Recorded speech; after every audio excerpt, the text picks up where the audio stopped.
hargabka ama durigu wuxuu door muhiim ah ka qaataa safaynta iyo nadiifinta jirka balse qaadashada waqti dheer waxay kugu abuuraysaa walaac iyo jahwareer waxyaabo badan ayaa sabab u noqon kara hargabka sida infectionka xasaasiyadda iyo laabdilaaca ama laab ololka haddaba halkan waxaan kusoo gudbin doonaa hababka ugu wanaagsan kuwaasoo ah kuwa dabiici ah oo loo daweyn karo hargabka adoo gurigaaga jooga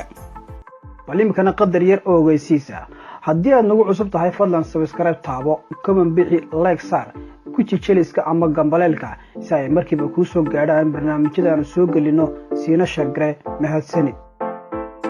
shaaha malab kale marka la eego daraasado la sameeyay malabku waa ka dawo hargabka cilmi-baaris ayaa daha ka qaaday in malabku yahay dawo waxtar leh marka la eego dawooyinka hargabka loo qaato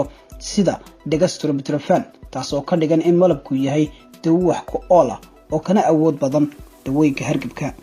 sanjabiisha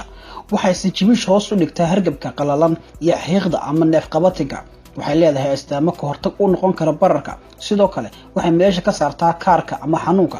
iyo ilaaligada ama labada cilmi-baaris ayaa soo jeedinaysa in isku dhafyada laga helo sanjabiisha ay fidiyaan xajmiga dhuumaha hawadu maato waxaana hoos u dhigtaa hargabka cabitaan badan waa mid ahmiyad leh inaad ahaato qof biyo badan ay jirkiisa ku jiraan xilliga aad durisan tahay daraasad ayaa hoosta ka xariiqday cabitaanka xaddi badan oo biyo ah ay hoos u dhigaan durayga biyaha sanka iyo hindhisada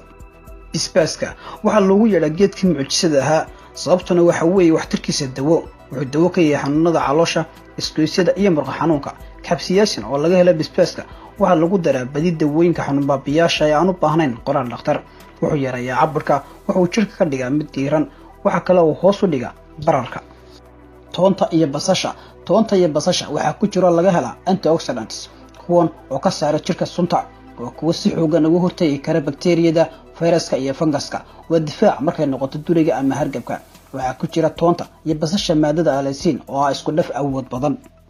biyo milix leh ku luqluqashada biyaha milixda lahi kan waa dawada ugu fudud waana mid shaqaynaysa dawana uu ah xanuunka iyo duriga qoyan biyaha milixda leh waxay hagaajiyaan dhuunta waxaana hoos u dhigaan mucuska faraha badan waxaana yareeyaan duriga vitamin C waa mid saameyntiisa leh marka loo eego duriga ama hargabka sida lagu sheegay cilmi-baaris la qaaday daraasadan ayaa lagu soo gabagabeeyay in vitamin C uu yareeyo calaamadaha duriga si aanay waqti badan u qaadanin